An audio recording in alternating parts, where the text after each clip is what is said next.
On the walls of Schembechler Hall, there's an inscription that reads, "Those who stay will be champions." Well, inside those walls at around 3 o'clock, Brady Hoke informed his players of the football team that he would not be staying, and it's for that reason he won't be staying.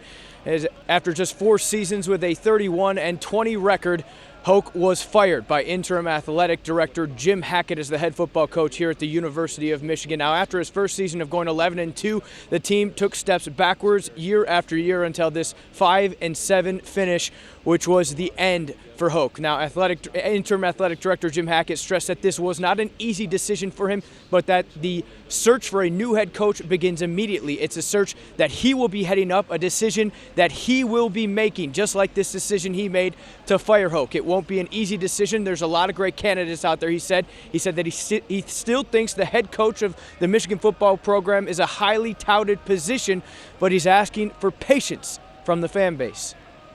I'm drawing some conclusions about when we can't take more risk at Michigan. But with that said, I want you to be patient because it's a bit of a trade here. Is if you get an answer quickly and you could wait a little longer and you believe you upgraded, you might be willing to take that risk. So that's part of the process that I'm mapping out.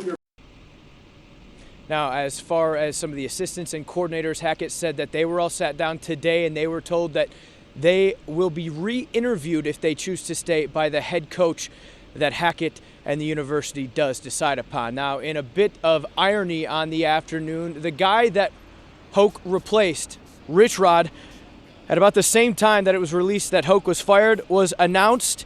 He was named the Pac-12 Coach of the Year.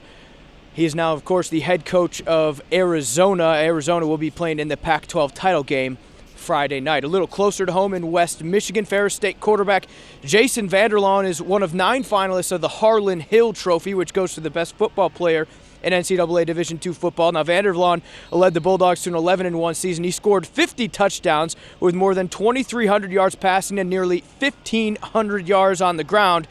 He's already been named the GLIAC Player of the Year. Now, some very sad news on the ice coming out of Hockeytown tonight. Gordie Howe has suffered another major stroke, according to his family members. They do say that the 86-year-old Red Wing legend is responding and resting comfortably in the hospital.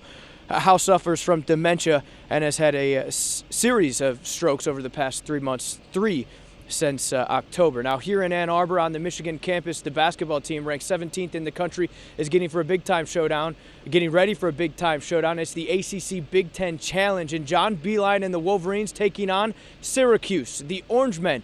Beilein knows this is a good test to see where his guys are at early on in the season. The opportunity we have right now to see where we are because of Syracuse's great tradition, their team, and our guys just, okay, let's go play. We're not looking down the bench. There's not a whole lot of other guys we're going to put in, but you got to play through this stuff. Obviously, they'll be thinking about who's next, not basketball tonight, guys. Yeah, Very absolutely. true. Thank you, Casey. We'll see you at 10 and 11. Have a good night.